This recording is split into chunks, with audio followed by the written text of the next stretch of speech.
Kitundu kyakubiri ekyamawulire gaffe ag'omunyo live webale kubanga okyatambula nange ekitundu kino kati kigulewo ne district ey'Ewakiso olunaku olwaleero ennama ne Kakiri embalirira ey'omwaka 2023-2024 eyisiddwa mu bitundu by'ennama ebaddemu okusika omuguwa wabula wo Kakiri bw'atyo omubaka wa president awadde okulabula eri buli muntu ssekinnoomu eyenyigidde mu bumenyi bw'amateeka naddala abagufudde omuze okubba. Omubaka wa president mu district y'Ewakiso Justin Babas ngali mu kansa etegekeddwa okuyisa embalirira y'omwaka gw'ebyensimbi ogujja 2023-2024 mu town council ey'e Kakiri alabudde abo bonna batandise okutaataaganya emirembe mu town council eno. Abantu 8 basula batya mu lumu emu. Abantu abo liyali tekiri mateeka Mr. Speaker. Era tusaba webyaba worship webakyetagisa bikwekweto tubikole. Ngaba kansalazi bano mbagadde nnyo olwaleero kubanga bogedde ebintu ebirungi ebiruma abantu baffe. Kino kiddiridde bakansala nga bakulembeddwa meya wa town council eno Bisaso Moses okumulajanira nga bwe waliwo obubbi n'ekibbataka ebisitudde enkundi mu kitundu kyabwe. Mwemu abantu nga 10 kiyinzika n'okubanga ebabbala ekitundu kyaffe kuba omuntu agenda afuluma mu lumu ngale bwogenda mu kamera tosobola kumutegeera n'ensonga mupya bakira basula babba ne butya ku matema bagenda ne bebaka webaso era ettaka mu kitundu kyenkikirira bakaaba era njagala kanso etubuulire bagamba baagala okuwa busuulu nannyini ttaka takkiriza buli lwe bamutuukako mulindeeko awamu n'atuuka n'okugamba nti ne bw'oba oyagala kwegula ssente zendyako nzirira totawaana. Wabula akulira polisi y'ekitundu Bwebembere Bowazi agamba nti nabo tebatudde era bw'ati abasuubiza ng'embeera bw'egenda okuba ng'eterera mukama waabwe RDC kakiyingiddemu.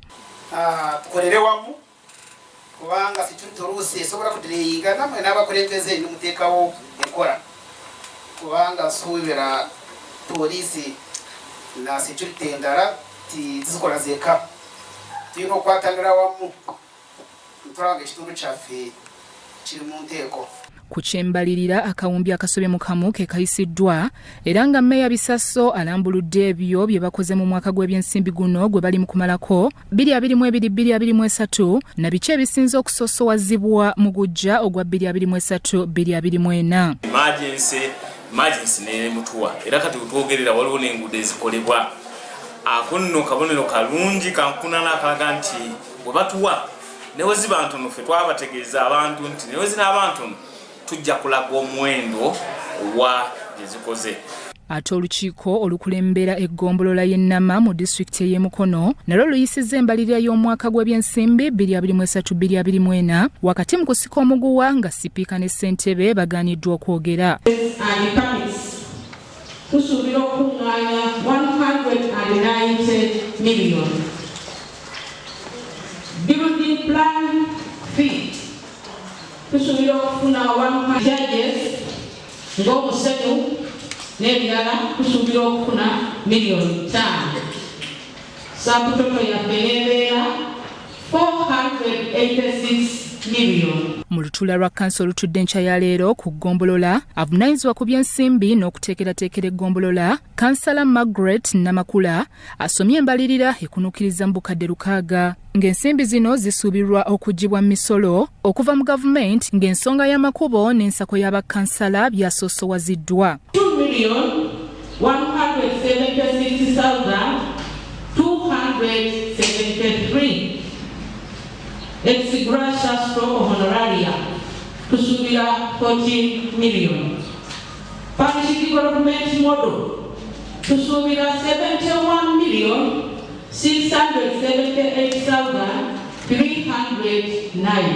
Wabula ng'embalirira eno tennayisibwa Sipiika Badru Kibalirire alagidde wabeerewo ennongosereza ebyenjigiriza byongerwa ensimbi. Naye kibutunuulidde mu byenjigiriza wamu n'ebyobulamu nga ndaba mutuufu ndaba sectors ezo bannange bazisimba amasente nga ndaba ebyenjigiriza n'ebyobulamu tulina okuddayo tugende mu kituyita integrated work plan tuddemu tutule n'abakululu tuteme tugambe nti aya ebyenjigiriza n'ebyobulamu tubeere nga tubyakasimu.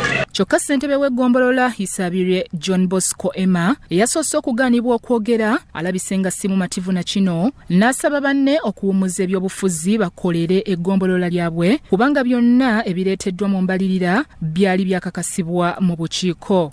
Kuba singa kibadde kivudde mu any of the two committees members from them it would be okay. Naye bebaza bakoze omulimu gw'amaanyi nnyo era bakansalazi mwebalonye mwebalagala tusaba tukolera abantu bafa baatulonda yadde nga tulinamu ono NRM ono wanuuku kati nze olwaliro okwambala saati yange NRM ogwo nagwo gubadde musango eri abamu. Why? I'm NRM. I'm the flag bearer for NRM.